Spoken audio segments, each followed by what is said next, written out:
Hey, my name is Sarah and welcome to another episode of Talking Fast. Alongside me every week is manager marathon running Jacob, who completed the Toronto Marathon yesterday by the time we're recording this. Claps Sarah, for you. Congratulations. Thank you. Clap if you're listening. And thank you to the Talking Fast team, Sarah, yourself, and Izzy behind the camera here, who showed up, came out with the cheers, and got me up that last little hill. They Which put a hill at the I end think of is so insane. So this race is known for being mostly downhill. And then at the very end, you have to run up this little hill when you have 200 meters left. Legitimately 200 meters. Everyone was dying on the hill too. And I was like, this feels so unfair. Such a facade. You've just ran all downhill for 42 kilometers, but your last 0.2, they're like, ha, we're going to put a hill there. But you killed it. You were smiling up the hill. I have the video footage to prove it.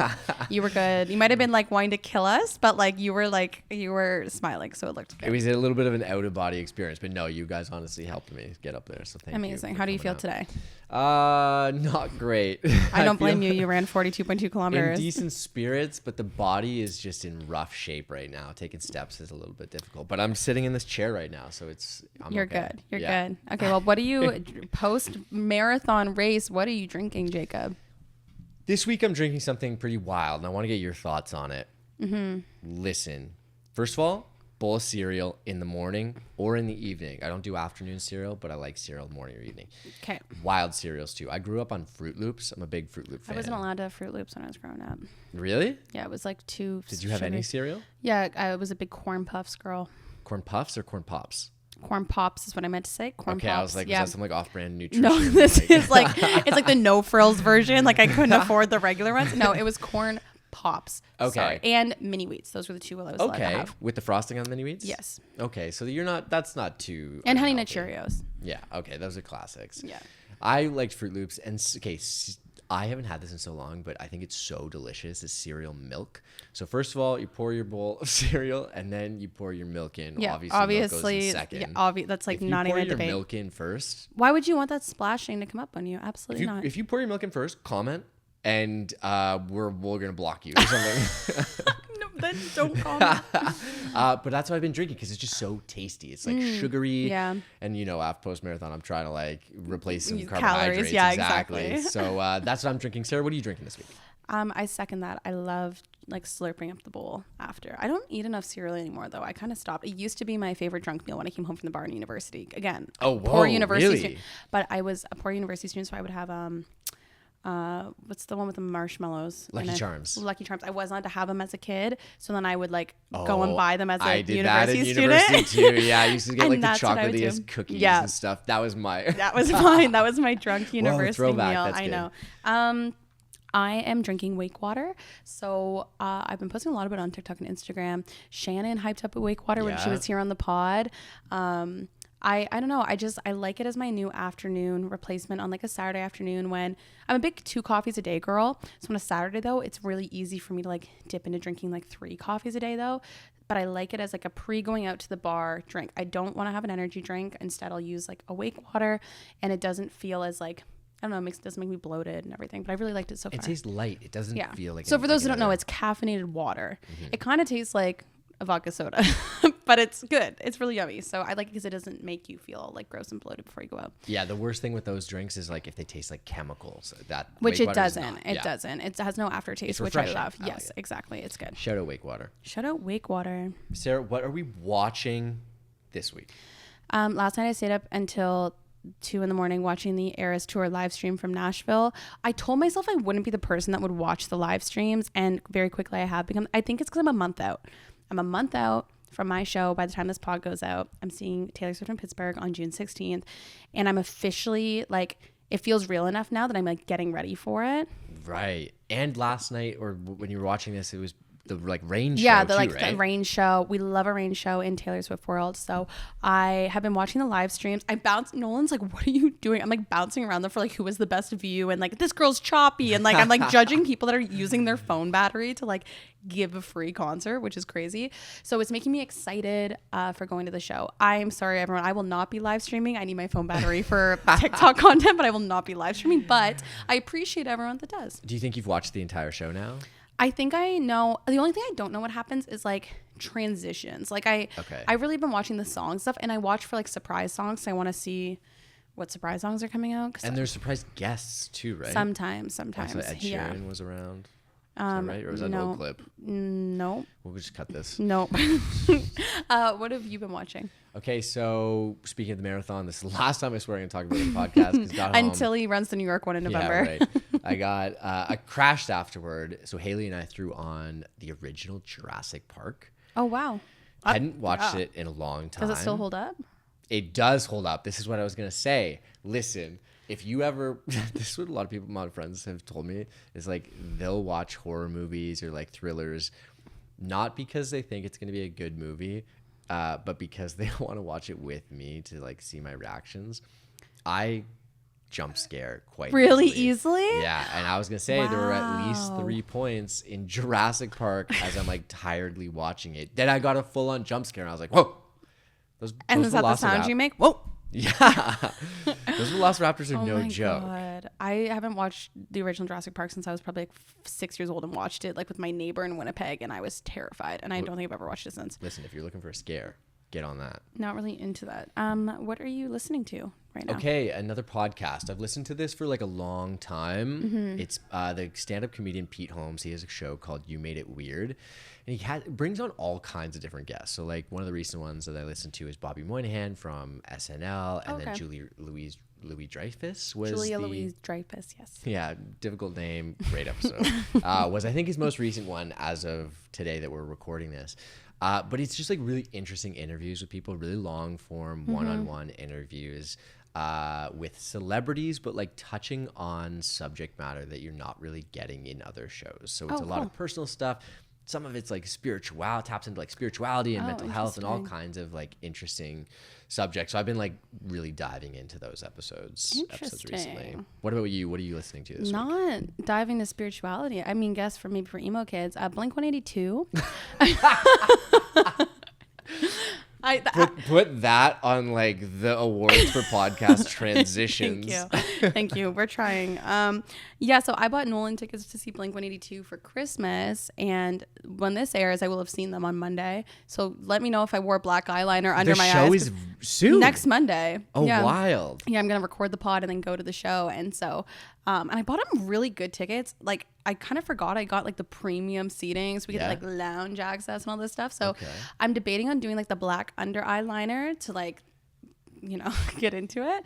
But yeah, Nolan made me a playlist of songs I have to listen to. I think he just got the set list because I know the hits. I know the Blink-182 hits. Like we play the hits. I know them, but it's like some of the stuff that I guess to a fan that would be popular, I don't necessarily know. Are you like ready to scream like, where are you? Yeah, that was a good impression. Listen, I do it often. That was not bad. Yeah, I'm very excited for like, I think it's just gonna be like screaming at the top of your lungs, that type of show. And I'm excited for that on like a Monday night, which is gonna be cool. And then speaking of kind of watching live streams in advance, has Nolan or have you both together watched any of like the Coachella stuff or like? No, I watched a couple of the Coachella things, but no, I haven't. So you're going into the show kind of just. Yeah, he made me a playlist, and I'm guessing it's maybe the set list, but I don't know. They just play their hits though. Nolan did tell me he's like they had their first few shows, and he was a little nervous. And he goes, no, they like just play the hits. And I go, that's a band that knows what's up. Incredible. And Tom is back. So Tom is back.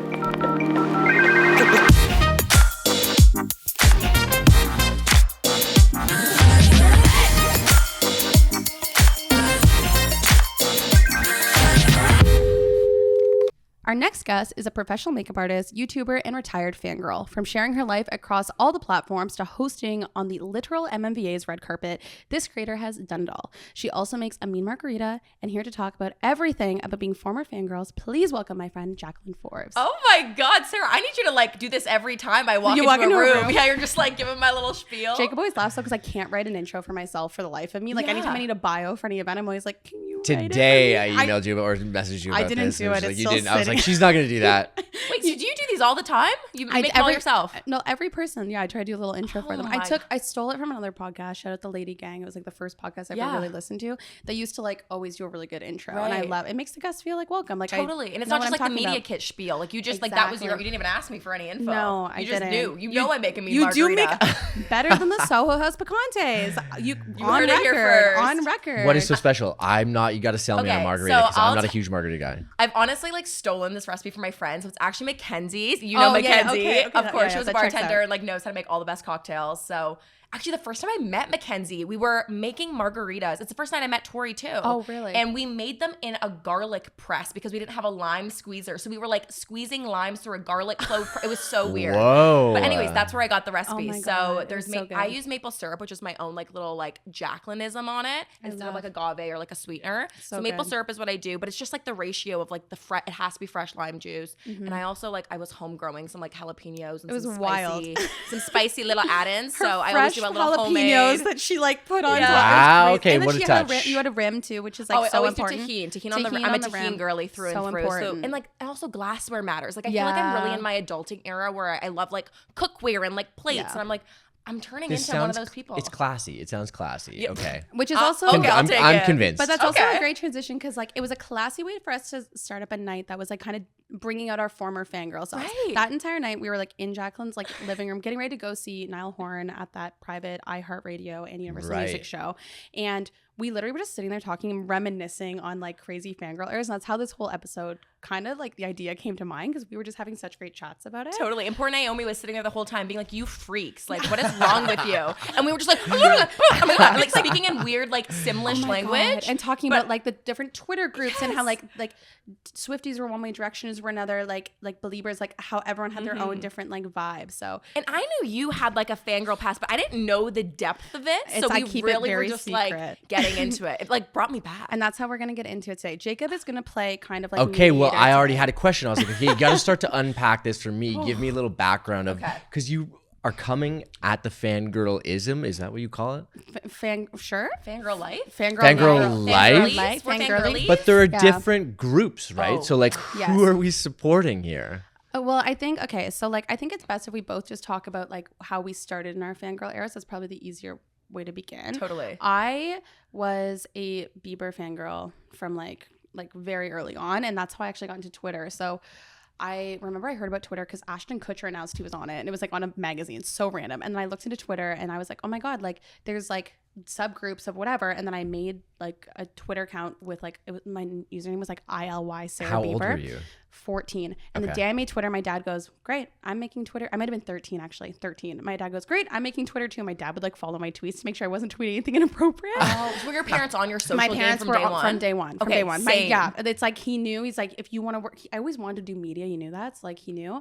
And then I eventually got the username Bieber's OLLG, which was a big deal because it was Bieber's One Less Lonely Girl. Oh, I was like, what's OOLG? One Less Lonely Girl. Clearly, I was not in the Bieber fandom. So Bieber was like my catalyst into getting to fangirl Twitter. It's how I made a shit ton of my friends. Like it's how I like gained like my however many 25,000 plus followers on it. Like which that's is like crazy when you're like 13. Yeah, and like into 16, whatever. And then I also had another era, like when One Direction started to become popular, where and that was through Tumblr. Like I found out about One Direction through Tumblr, as one did. And then I, with my friends Lily and Mary Kate, made like Get One Direction on New Music Live Twitter account. That's then how we ended up meeting them on New Music Live, and that was my little One Direction era as well. But that was like I like skirted off to the One Direction era for a bit, but I got death threats and it was scary. So then I like came back to my Bieber lane. I was like, the Bieber people are nicer. And but you were instrumental in like the early One Direction days. Like I just put it together last week that I was like, oh, you were the reason they were at Much Music. Like, and I was there outside trying to be like, hello, Harry Styles. Okay, so you, Sarah, you were kind of for Bieber. Well, it was for both. But Bieber was my constant until I met him, and we can get into that story later. But it was like Bieber was my constant, and then I was a closeted Swiftie because Bieber fans and Taylor Swift fans enemies hated each other on the internet, so I couldn't be both. You literally, I went to the Taylor Swift Red Tour for both nights, and I had girls tweeting me being like, oh, like you like Taylor Swift, LOL, like being like annoyed that I was seeing Taylor Swift in concerts. So, like that's why like people are always like, oh, why weren't you on like your Taylor Swift game early on, whatever. Taylor Swift was like, I was more of like a Tumblr thing, more kept private, but Twitter was all Biebs all the time. Even Bieber and One Direction, I feel like we're very opposing fandoms. And I was very like, I'm One Direction, like you Beliebers, and like I was anti that. So then how did you get into One Direction? Were you also through Tumblr and stuff? So you know what was so funny? I was never like boy crazy. Like all my friends were into Bieber, and I like this was like I would have been in grade 6 or 7, and I was like, who is this boy? Like whatever you. And it was all like their like desktop backgrounds, their computer backgrounds, like that era. And like Facebook I was just getting on Facebook, and like. anyways, I just like didn't understand it at all. I was like, how are you guys so obsessed with this like random person who doesn't know you exist? Like that's crazy. Like I genuinely did not get it. Yeah. And then give it a year later, One Direction, and my friend, and I think it must have been through Tumblr. I think my friend was like, you have to watch these video diary videos. This was like December 2011, like early days. They hadn't even been to Toronto or Canada before. February of 2012. End of February, I think. I like remember this timeline, like it was so pivotal in my like high school years. This would have been, I think, grade 9 for me. Yeah. And literally overnight, I was like, I am obsessed. I will do anything to support these. Like I was fully in it. And it was like, I didn't even recognize myself. I was like, who am I? Like, oh my God. And then it was like, it's so funny. I look back to all those fangirl days, and those were so like tied to my like high school, like teenage. Like I think of that era in high school. Like that was 13 to like 16, like extreme. I would come home from school at usually like a sports practice. I'd have hockey practice or something. Come home, go on my little twitter.com on my laptop, and just like scroll and tweet. And I tweeted legitimately any thought. I was gonna say, what are you tweeting? Like what are you actually sharing? No, I used to think, and maybe it didn't come out. I used to think I was like fun, like I was very sarcastic. Like I was never like crazy. I was crazy obsessed, but I like tried to play like cool girl crazy obsessed. You know what I mean? Like there's those types of people in the fandoms, and I just like I was never crazy. Like, oh my God, I want to like lick his face, and people are nuts like that. I just like. I had an audience. Honestly, it was like playing to an audience. It was like playing to an audience. If that's crazy obsessed, what is cool crazy obsessed? I don't know. I just like knew I just spent a lot of time. But honestly, it was about the community. And that's why it's like really crazy. Because when I asked my sister, are you surprised that I gained an audience on TikTok? She goes, no, because you used to like always be on the internet with like your internet friends through like Twitter and stuff and going to concerts. Okay, is like, that the draw? Is the community aspect of it? I think so. Like behind? I literally like shout out Lily Stathopoulos, like one of my best friends from high school.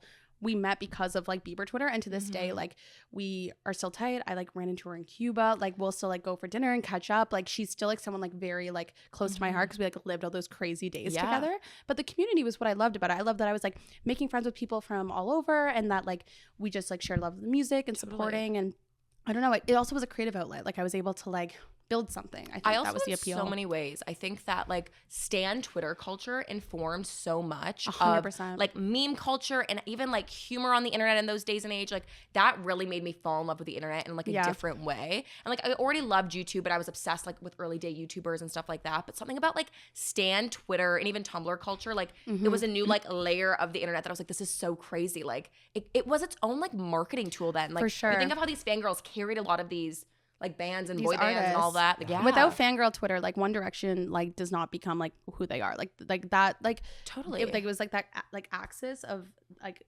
the growth of social media and like them because they were from the UK. Like think of how many like bands from the UK actually get like that massive that quickly. That's what I was gonna ask because I forget which one of you just mentioned it, but they hadn't come over. One Direction hadn't come over to North America as you're starting to follow them. But like, do you feel that you have that hand in the promotion of the band yes, then? I like looking back, totally. 100%. Like it was just the perfect storm of the internet, and then like with all the online hype and like, well, it's the same as your Twitter account. You were like petitioning for them to come on Much Music. My Twitter account was called Get 1D on NML, and they got on NML. So I know it worked. But like, granted, like it was just like a great way to like show like the Canadian. Like I think it was like almost like one of the first Canadian fan accounts. That way, it was like everyone like rallied behind to like get their music videos on to like to them like as people as well. So yeah, I do think that like it's also why there's like the pipeline. I've said it in like other podcast episodes. The pipeline of like fangirls to like marketing and social media manager girls like is so true because they've already been doing it. Yeah, or like the music industry, so many like intense fangirls have transitioned into that world and they work like behind the scenes, or even what you were doing the other day. Like it is so funny how we were doing this when we were 12 anyways, and now it like has evolved to what it is. Exactly. Right? And now it's like it's careers. But it's that's so true. It's like really interesting to see like how many people like end up going and working in the industry and like understand, but also understand the importance of like fangirl culture and like why this is important to them and like all of that. I think my parents were honestly just happy that I wasn't like in a bush doing drugs. Like they were like happy to drive me to so lame. So lame. My parents were so happy to like drive me to Toronto and like let me go to New Music Live and like do my thing or like go to a concert. Like they would pick me up. They didn't care because they were just happy I wasn't like, they're like, this is how she wants to channel her energy. Great. like have at her. It's totally fine. 200%. I think my dad has taken me to probably close to 10 One Direction concerts. So really? Shout out to Danny because Oh he's seen One Direction through all the eras. Like he's really lived a good life with the concerts. What is the craziest, like if you look back and you turn the craziest thing that you've done for like, I'd say One Direction. I mean, like every night after school, I would like be on the internet watching every single interview. It was funny though. I feel like I always had a bit of like the foresight, even at a young, like when I was 14, 15 and like was feral and like would be sobbing uncontrollably. Like I was unstable at that time fully. Like something was not normal. And we were talking about this the other day. It's kind of sad when you like look back. Like obviously I'll still go to the shows and it was so fun to like see Niall last week but it was a bit of like sadness that I'm like, I'm sad that I'm like out of that era. I mean, it's good for me now that I'm a 25-year-old woman and like not hysterical about it, but like it was such a fun time. And obviously I appreciate it and I still like am such a big fan. Like I'll always be a fangirl.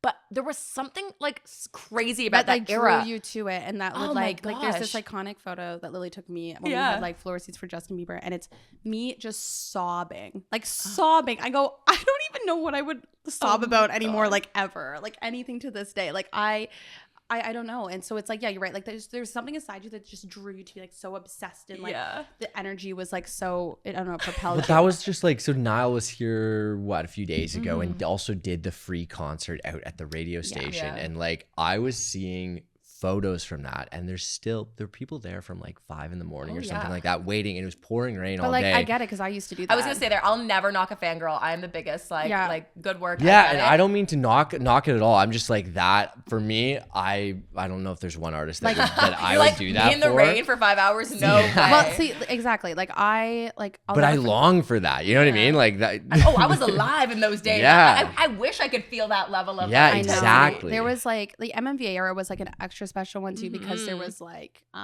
there was the camping out culture and all of that stuff. Like was like in 2013, I did 2 nights of back-to-back Taylor Swift, and then I didn't go to sleep. My friend and I went and lined up for the MMVA red carpet from the Taylor Swift concert, like so we could be there for like midnight because they hand out the passes at 7. They would hand you out a number at that time. So like if we were number 77 in line at 7 a.m., they hand you a number in line. They go shower, please. Go make yourselves up. Because you were gonna be, because the fans were like on the carpet, so they wanted to make sure people didn't look like they had been sleeping on the street. And then it came back, and like that was. I'll never forget, like that was like, I look back and I can't fathom that I had the energy to do that or the will to like sit there for that long. But it was probably so fun. Yeah, it was amazing, like so much fun. And I didn't even think twice about it. I climbed a tree to watch Justin Bieber do rehearsal. I'm perched up in this tree on Queen Street that is still there outside L Furniture Warehouse. And I'm just sitting there crying, watching him. I go, what was I doing? I don't regret any of it. It like genuinely like was so much fun at the time. Oh, I love it. I didn't think anything was weird. No, it seemed normal at the time. Looking back, I go, oh my God. Like again, my parents were so great. Like very supportive. Like they would drive me to the Toronto shows. We would go to Detroit because it was close enough. Like it was, again, so fun. And like I look back so fondly at all those memories, but it is so funny to like look like now where we're at in life, looking back, I'm like, oh my God, all these things were almost like stepping stones to where we are now. Like even the MMVAs, I'm sure actually if I pull up photos from like 2013 MMVAs, I wonder if we're in the same probably photos. Like I remember I brought my cousin, it was like my 2 besties, we had these neon shirts and we were like, this is actually like so funny that we did this. So we obviously knew that like if we were like crazy fangirls that we would get tons of like people to come over, and like the MMVAs, like they're so interactive with like the audience and stuff. We were like little scammers. This would have been in like, I would have been in grade 8 I think at the time. I had like braces, like prime awkward stage, like looking back at photos is so funny. But so we went to Michael's on the drive to Toronto because I wasn't living in Toronto at the time, and we went to Michael's, bought felt, we bought neon pink shirts, and we would basically make cutouts of anyone who had like a 4-letter name. So we did like, or like the acronyms for people's like names. So it had to be at least like 3 or 4 letters because there was only 4 of us. And we would swap out the letters on our shirts. That would be like, I don't even know who the artists were at the time. Like say it was Cher. Obviously it wasn't Cher, but like you would like, so when we saw that they were arriving, we'd like pin the new things onto our shirts. We'd be like, Cher.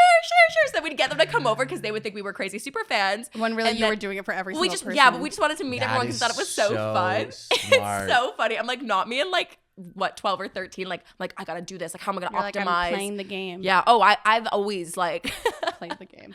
Oh my gosh. Okay, so like you just said you were like someone that was like hacking the system on the MMVA red carpet, but then you ended up becoming a literal host on the MMVA's red carpet. So what was that like for you, and how did that opportunity come to be? Oh, so crazy. So I always grew up watching Much Music. I was always obsessed with like pop culture, interviews, all of that stuff. And they always did the Much VJ search. And I was like, hey, when I'm 18, I want to go on and do that. And then literally the year that I was turning 18, that was the year that Much had a lot of changes. All their like original programming kind of stopped. They didn't do the VJ search anymore. And I was like, just my luck. Are you kidding me? Like the 1 year I'll finally be able to apply for it. It's not a thing anymore. So I kind of had that thought, and I'm not kidding. It must have been 2 weeks after my 18th birthday that I was posting on YouTube for about a year at this time. So this was like 2014, end of 2014, like mainly 2015, I would say. Yeah. So I get this email from Much Music, and they're like, hey, we work with YouTubers. Like, do you want to come in and like take a meeting? We'd love to meet you. And I was like, what in the world? Like, I didn't even at the time fully even get what like a multi-channel network is, which was like really big for YouTube channels at the time. I didn't even know what the involvement was, but I was like, are you kidding me? Much Music? Like, I used to fangirl and stand outside these doors. Now they want me to go inside. Like, do they know? Like, they should let me in. Like, just like literally the year prior, I was at the MMBAs. Wild. As like a fan. As fans, It was it the year? Maybe a year or two prior, like close enough that it was like, you shouldn't let me in this place. Like, I'm obsessed. So, I took the meeting, and they basically were like, we're working with YouTubers. We have a multi-channel network. We have a really small roster of, it wasn't even influencers at the time, like YouTubers, I guess. Yeah. And that's how I met Naomi. Yeah. And so there's maybe like 30 of us at the time. And I remember like taking this like kind of contract home, and I was like, because at the time I was very much like doing YouTube on my own, and like my parents obviously were supportive, but like it was my own little thing. Yeah. And I grew up when I was younger as a child actor. My parents were obviously very on top of it, involved in my career as they had to be, because I was like 6. Yeah. But I always was like, my YouTube thing is gonna be my own thing. And that's when I was like, okay, I think they should maybe read this contract with me, because now it's kind of starting to like turn into a thing. Yeah. And Manager Jacob's like, yes, have well, other I was people like, read that contract. I read that contract. It's a beefy contract. Oh yeah. For another client that I had at the time. That's crazy. But because for the longest time I was like fake managering. Like I had a fake email, but it was me. The classic. And I was like 16 being like, no, Jaclyn wants this, and this. Like it was really just me. But fake it till you make it. That's all part of it. Yeah. I love that. But then so that was kind of like the turning point where I was like, oh, like maybe this is like a thing. And I always had the foresight, even when I was 16, like even when I was young being a fangirl, like I always knew that the worlds were all going to collide. And I never like would post anything like inappropriate or like whatever. Same. I always was very conscious of my like online presence, and I always knew I was going to work somehow in these worlds. So I always had the foresight to like be somewhat normal, or like make sure that my past didn't haunt me. But yeah, so that was kind of like the turning point. So then how did like it was like you and Mike Rizzi, right? That got to be. So how did out of like those 30 creators, how did it end up being the two of you that got to be like the red carpet? From day one, when I started working with Much, I was like, hey, like I want to do red carpet stuff. I love like celebrity interviews, like artist stuff. Like I'm obsessed with that world. I don't even know if there's opportunity for that, but like how can I like pitch different for what things? You want, like. And so like there were so many, oh my gosh, meetings and pitches and like things that I would be sending. And again, at 18, I didn't really even know what I was doing. I didn't even know the proper way to structure these things. And I'm going into all these meetings, like again, hoping for the best. But I always made it pretty known that I wanted to do all that stuff. And I mean, too, I'm sure the more you meet influencers or creators, not everyone likes that live aspect of things. And True. Not everyone wants to Were you posting anything like that on YouTube before? No, like not entertainment wise, or not really. I was more in like the makeup like world at that point, posting that. But I would post like vlogs and more like personality based stuff, but not really in like the celebrity or pop culture. Depends on like the personality too. Like you're an extrovert, so it's like totally. I love that to kind of. So like you're right with YouTubers and creators. There's people that come across like that online, but are not like that in person and can't necessarily or don't want to. Totally. So I don't even think a lot of the other creators necessarily even wanted those roles. But I had always told them from day one. I was like, when the MMBAs come around, I want to be involved. You let me know how. Like if tell me what I need to do to be involved, because like I need to. Like I'm your perfect person for this. So I definitely like hustled for it and really like kind of proved myself. But they were also very supportive at the time, and again kind of took me under their wing before like. They really shouldn't have trusted me. And it was honestly, I think maybe within 6 months that it was the first MMBAs. And I had never even done an interview before with anyone. And I was interviewing Haley Baldwin at the time. And she was my very first interview. Whoa. And again, I was like freshly 18. And I was like, wow, like, I don't know how they let me do that. Like I had no proof that I would be fine. And like, again, thank God everything went well. And we did a bunch of interviews that night and it went so well. But I was like, that's kind of crazy in hindsight that they just kind of first. I was like, let me do it. And they did. They were like, okay, sure. If she's this sure of herself, then it must be fine. Yeah, no. So that was crazy. So that would have been the first one. And I ended up doing about 4 years of MMVAs until the last MMVAs, which very sad, RIP. So sad, RIP. But the last one was probably like the most full circle moment because I was like live on the red carpet with Michael Ritzy. We were doing it with MTV, the fashion feed. We were able to give 5 Seconds of Summer an award for best dressed. We had so many fun interviews that year. It was like there's nothing like the live on the carpet, and it was live for 2 hours straight, no breaks. So like that was crazy too because we knew once it was obviously live, like we just had to go with it the whole time. And thank God nothing really went wrong.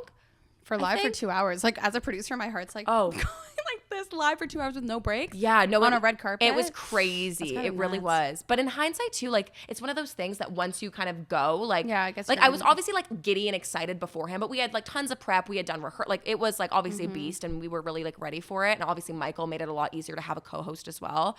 That if I ever had like any dead air or something, like, but what's crazy too is you never know what guests you're gonna get. So we would have our producer writing on a whiteboard who was like kind of lined up next. We pulled them like it became this. It was a huge like beast.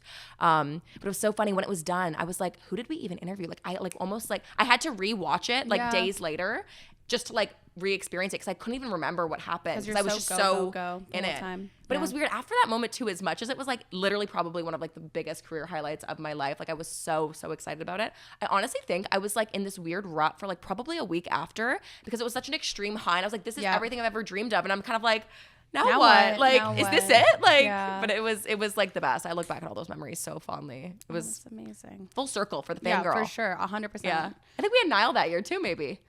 Or Niall was on the car. It was like we've had it all comes back to Niall. It's like literally this week has been very Niall Horan focused. I know. Anyways. Well, I was just gonna not a real question. I was just gonna jump in. I would probably be a fangirl for 5 Sauce. Oh, for you love 5 Sauce? Yeah, I'm a 5 Sauce fangirl. I was never like bought in I like 5 Sauce, but I was never really bought into like that. There was like 5 Seconds of Summer like fans like okay, but this is something that I did want to get back to because we mentioned it a little bit off the top in terms of like a loop like beef that'll happen between fangirl groups. Ooh, okay. We love the tea, but like being on the outside of like being a active fangirl now, do you think that it's changed because of the way platforms are now, or like I see from an outsider's perspective, like looking at say Hailey Bieber, Selena Gomez beef that kind of happens. It seems that like people can be quite aggressive sometimes, or like I think it just exists in different forms. Like I truly at that time felt like I was in this Twitter bubble of just like Bieber Twitter, as or just fangirl Twitter. Like totally. I in my brain did not know like until I worked in sports there was like sports Twitter and there was sports Twitter famous people. I was like, what? Like that's a thing? So like you're in such a bubble and an echo chamber. Like you're in your own little thing. And the only time it crossed over was for beef purposes. Beyonce fans, there was always beef with like them with some, like there's just like, there was always something crossing over. But I think it exists in different forms now. I mean, I don't know because I'm not in that bubble anymore. If fangirl accounts exist the same way they used to, I don't think they do. I think now it's more so like someone makes a TikTok about it and then it's just the comment sections are what are filled with it as opposed to a Twitter thread. Yeah, I wonder if it's the same way. Like it was really like a very special time that I feel like there would also be like famous fangirl accounts and different fan, like you would know of. I don't know if it's still like that. Yeah, I don't think it is. Yeah. Just like I think it's like those people are grandfathered in a little bit who were forever ago, but like the amount that I've gotten like people that now follow me on TikTok, they're like, oh my god, I followed you on like Bieber Twitter days. I'm like, no, we don't talk about that. That's like the old. Well, we're talking about it now in a whole episode of the podcast, but that's like I'm like, that's my old era. I still have so many. I feel like OG followers back from that era because when I was originally posting. Like my first couple of videos were around the time my friend had won this One Direction contest. We got flown down to Florida. It was this like huge album release party. And we kind of like, we did get really lucky. I always joke that I have the Jaclyn juju in every situation, but I somehow always get really lucky with things. I was the same way. And it was like win every contest. Yes. Like if like something's gonna get thrown into a crowd, I just know I'm gonna catch it. Like it's all those little things. Like I've always just been that way my entire life. But we got really lucky. Out of all of the contest winners, we got a lot of special treatment and like had really fun moments. And they were like, the One Direction's Instagram had posted a video of me, like all these things that at that time there was kind of already like a lot of eyeballs on what was going on like in that like fandom. Yeah. So many people I feel like started watching my YouTube channel around that time. Were like, oh my God, I remember you from the One Direction days. And but they're like the lifelong, like they've been around since 2014 now. And it's like crazy when you kind of grow up with those people or you see those same usernames or you're friends with them on social. And I even just met someone the other day and she was so lovely. And I don't know if you feel the same way when you meet people, but you're like, oh my God, we would be friends in real life. Like it's so awesome that the internet brings us together, but they've been around forever. Well, there are cool experiences like that too. I mean, I went to the Harry Styles show in Toronto. Oh, I was like, Which you night? did? Which yeah. night? We didn't go together, but like we got tickets through the same plug. Yeah, the good ticket plug. What outfit? I'll know what night it is. What outfit? You had sunglasses on, did you not? Or did I bring you you gave sunglasses? Me a boa. You gave me a boa. I had an extra boa, so I gave it to Jacob. Oh my God. Because we arrived at the exact same time. Yeah, that was too. kind of funny. But okay, I had no idea what was going on. Listen, I'm a Harry Styles fan, but I had no idea that like the fan project was a fan project. Yeah. I was like, whoa, the coordination that still goes into those kinds of things. I was when people impressed. do them for like Eras Tour right now is probably like the biggest like case study you can do on fandoms and fangirls and whatever at this moment. And like the amount, like I'm shocked that every night there's like a new fan project that they get there's 70,000 people in these stadiums and are able to coordinate it. I was never somebody that coordinated any of that stuff. I was always like, okay, I'm just going to show up to the show. You know what I mean? The most I ever did was on the back of my shirt. I was like, see me, tweet me. And I put my username on the back of a shirt. And then people would like tweet photos of me. Wait, this is like Taylor Swift? At Bieber. Good Oh, that's kind of funny. Yeah. I feel like Taylor Swift now being like universally loved and accepted has allowed me to channel that fangirl energy again, but in a more adult way.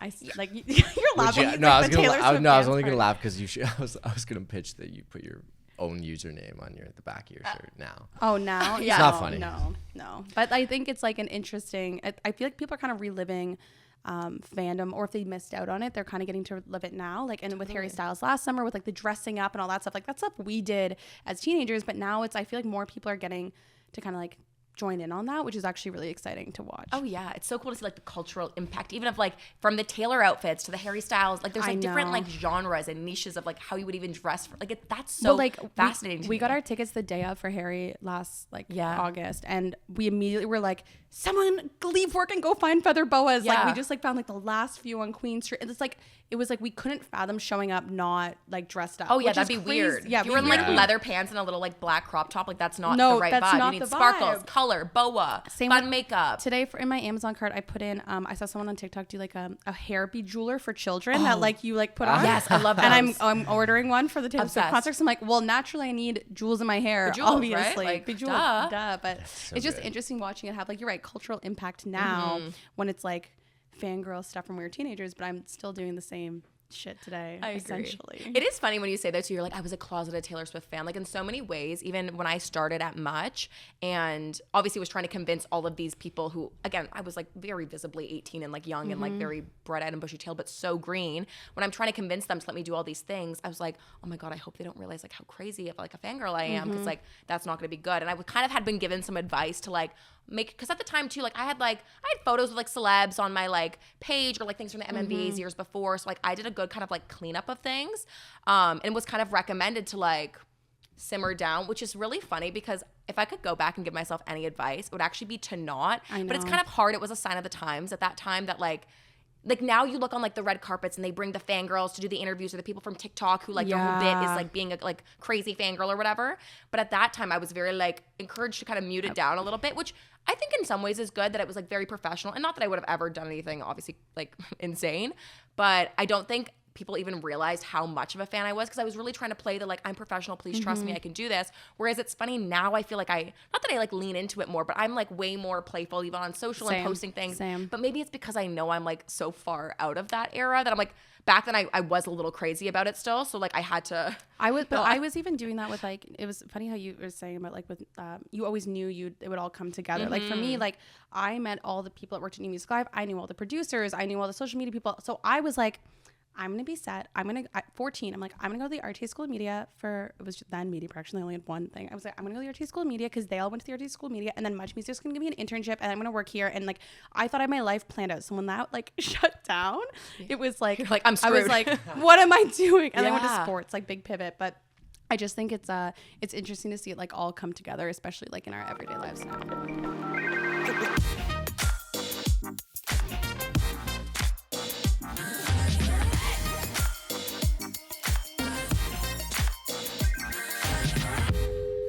Welcome back to our voicemail segment where we answer your questions and talk about things that you want to discuss. And this week we decided to curate it to the conversations about fangirls, fandoms, and, you know, we're going to dive into Jacob a little bit because he hasn't really talked about his fandoms of anything yet. True. Let me go crazy here. Go crazy. Okay, so the first question is, do you have any hacks for getting concert tickets, specifically cheaper ones from resale websites?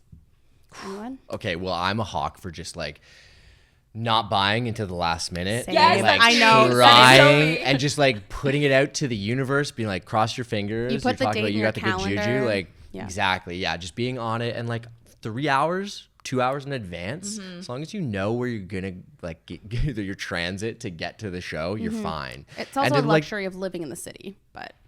Absolutely, yeah. Maybe that's not like perfect for everyone, but if you live in a big city and like can get around fairly easily, that's like the best tip I think. I've scored good tickets like that, and you know what? I've also sold tickets last minute, like kind of putting some good karma back out into the world for my tickets. Would be like, oh, I can't really make this show. Let me sell them for like half price an hour, a couple hours before. Yeah. What about you? I actually have a crazy story. I don't know how I haven't brought this up yet. Speaking of fandoms and reselling tickets. So my first note, yes, buying tickets the day of. That's always what I used to do back in the day. I mean, I still do it now. Yep. And I think I must have been 15. My dad was driving me to Detroit because One Direction was going there. And I was like, I'll be able to get better tickets in Detroit because Toronto's more popular. We'll do Detroit. And we literally didn't even have tickets. It was a family operation. My mom is back at home. And this is kind of before like cell phones are as like useful as they are now. Yeah. So my mom is back home trying to like find a ticket on StubHub for us. So we were driving across the border, fully to the States, like doing this trip without even having tickets. And I don't think we got tickets until like 10 minutes before we showed up there. And also, you didn't have mobile tickets then, so we had to go to like a FedEx and print them off. Like it was, oh yeah, God, the stuff that we would do. It was That's really so true. inspirational. My actually, dad like had an Amex really early on, and he would become like a little resell king. Like he that's a would good like one. Like scalper. the front of the line, But then what tickets. I would do is like he'd buy a bunch of individual tickets, but then I had a Twitter account to be able to sell them. So I would sell them to like fans that like follow Twitter that didn't get tickets. How does that work always on Twitter? I would always see that. I'm like, how does this work? He would always do that, but that was kind of he wasn't putting them on StubHub. I don't even know how we did it. I think they would just like e-transfer them. We just sent them the ticket. Hope for the best. And we like email them the ticket, but that was back in the day. But another hack is box office day of always has tickets available. So my sister used to work in concerts at MLSE. Like her whole job was like literally like putting on the shows, like Ariana Grande, all these big shows, and they never know how they always underestimate how many seats are going to be available, and then they bring the stage in, and then there's always extra seats available because this light doesn't fit the same way here as it does in Detroit, in Toronto, whatever. So seats always get available. There are always tickets day of, and they're always face value because they're just being sold to you directly from like the stadium. So that's how I got Harry Styles tickets. And I will add, I'm not gonna say who, but you and I have a mutual friend who used to do this, maybe still does this. I'm gonna say don't do this. This is an anti-tip. Oh, I think I know what you're gonna say. I know if you have two, if you're looking to go to a show with you and a friend, buying 4 tickets and selling the other 2 for double the price. Oh, don't do that. And then you make the money back. And then you make the money back, and you're essentially going for free. Everyone told me to do that for Taylor Swift because it feels mean. It's mean. I bought 4 tickets, and I on this podcast kept talking about how I have 1 available left. It's taken now, but I had for the longest time it was just like me and these 2 other girls that are going. We're like we knew it was the 3 of us going, but I bought the 4th ticket because like I was able to. Yeah. And everyone was like, just sell the 4th one, then you can pay for your tickets. And I was like, but this is the issue. I have to sit beside that person the whole show knowing that I charged them $10,000 for a ticket. God. And my guilt this is the thing. Never. Not a chance. And so the same mutual friend used to pretend that they also purchased tickets from someone else. Oh, they're like, we got scammed too, and it was them. Yeah, don't do that. They committed to the bit. Okay. Don't do that. I actually have a good story about like StubHub and reselling tickets. And this is your reminder of like not to do anything sketchy and just put out good vibes. Because, is this your Harry Styles? Yeah, have I told you this StubHub story? Okay, so basically the long and short of it is this just happened back in January. So he announced these Palm Springs shows and I was in LA already. I was there with my family on vacation. Tori happened to be in town. And me and Tori were like, let's do a girls trip and let's go to the final show. This is the final North American show of this tour. So he had maybe one show and the next show was his birthday, which was the final show. So we really wanted to go to the birthday show, but we weren't able to find tickets. And we were like, okay, it's going to be super hard. I don't know if the day of technique is going to work. So we were like, let's just see what we can do. We were able to secure 2 tickets for the day before. Then, of course, the next morning, more tickets go on sale for the birthday show. So we end up buying the birthday show. And I was like, hey, I don't need to go to both shows. Like, let's just resell the first show and we'll go to the final big birthday show.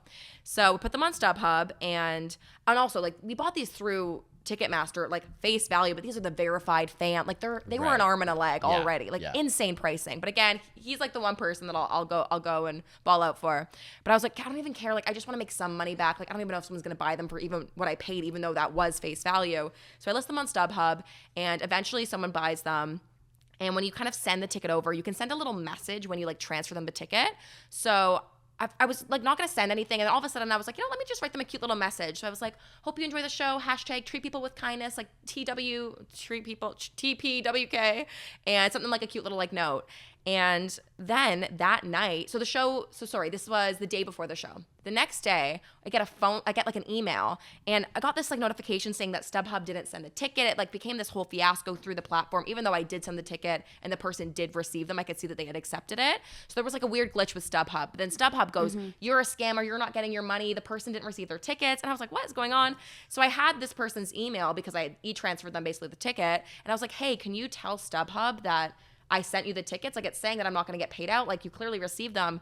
And he was like, oh my God, this happened to me when I used StubHub a few months ago. Like I'll call them, we'll sort it out, whatever.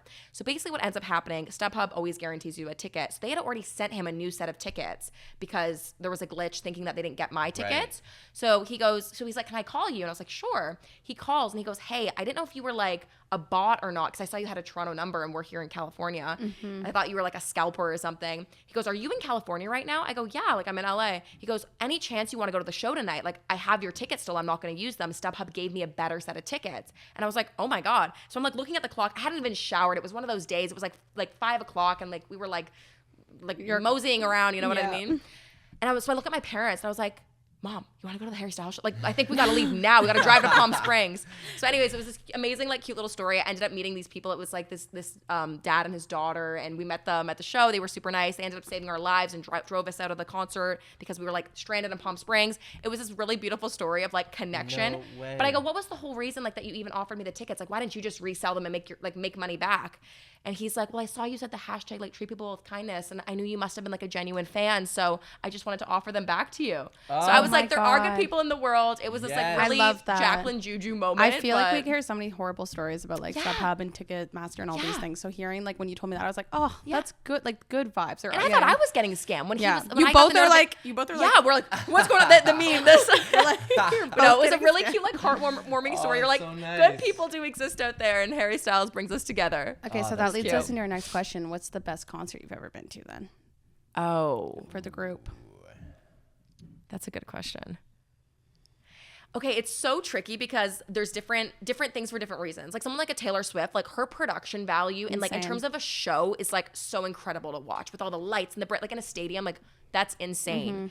But like one of my first concerts ever, I was like 6 years old, Avril Lavigne. We were in the pit. I was on my mom's shoulders and I was like, had my little devil horns on and was like so into it. And like that, like I still have those memories and like bits of that. And that is so special to me. But it has to be like a One Direction concert, like back in like the Take Me Home era, like 2013. Peak, Like there was this one time, I think like Harry Styles threw Skittles at me and I was like, oh my God, like I'm gonna die. A Skittle has touched me that he has like that was so fun, that era. Taylor Swift has always been my favorite shows just because you're right. But like Reputation Stadium Tour, I was like, had unbelievable seats. I had won them, so I didn't pay for them. And like, and she played like one of my favorite songs ever for the first time ever, like as a surprise song. It was just like, it was like a euphoric experience, and it was just like such a good production. That's good. I haven't been to a lot of like massive stadium shows, but I prefer festivals. Not prefer festivals, but I've just been to a lot more festivals. Totally. I think one of the best sets I've ever seen is actually Ellie Goulding at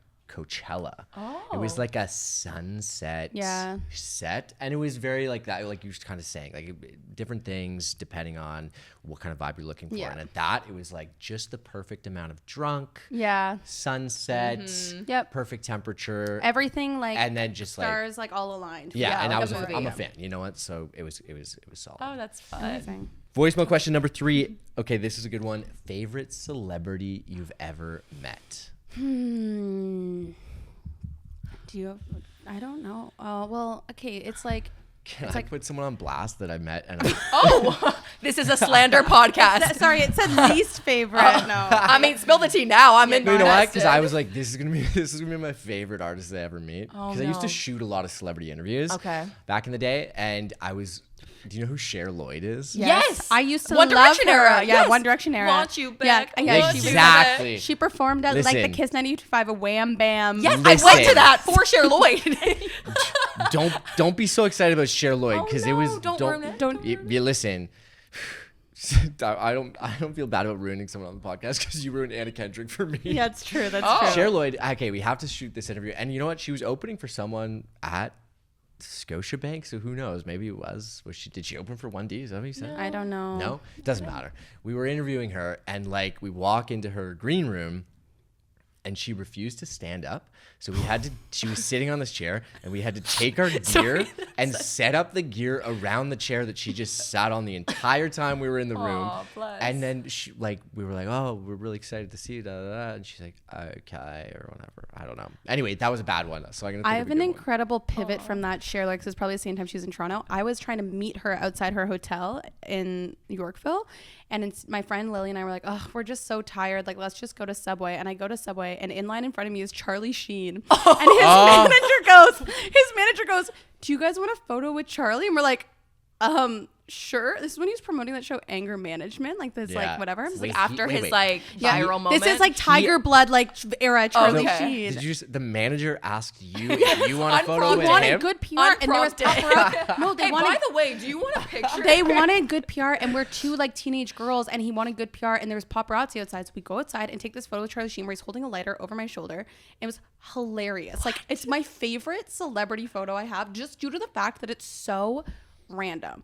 Favorite like celebrity I probably met were probably like, again, like One Direction or something, but like favorite celebrity moment I think is that, because it was just like the most random experience. And I was trying to meet Cher Lloyd, and she did not come out and say hi to the fans. Cher was not at Subway. No. Maybe if you brought that chair there, she would have been there. But Probably. I'm kidding. And you said Cher wasn't at the MMVAs, but like it could have been that. Yeah, Cher. maybe it was. Maybe it was. I know. I think we did DWW, Down with Webster with a heart. Like we had some fun ones. I've met those guys. They're nice. Okay, good. Okay, so a positive review. Okay, what about you? Yes. Who's Yes. like maybe favorite like interactions. It's also hard too, because I feel like especially doing like interviews and stuff. Yeah. I get a very specific experience. Like I'm not gonna get anyone being a diva to me. Like we're filming a video together. Yeah, exactly. It's different. Like so in some ways I feel like I'm very lucky. I've had a lot of good experiences.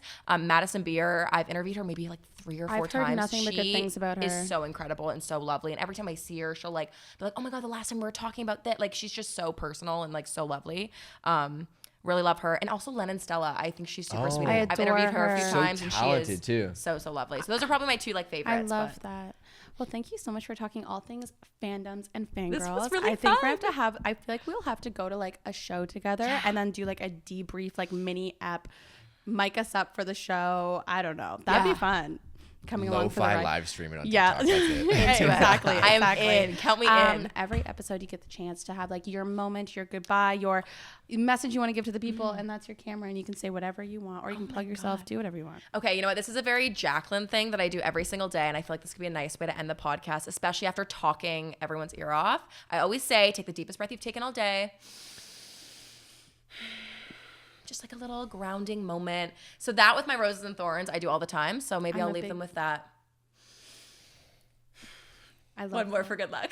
I'm Thanks also for having me on. I'm also a huge rose and thorn person. So just another thing we have in common. Oh my God. We're just... I hope this was fun for you. I'm sorry.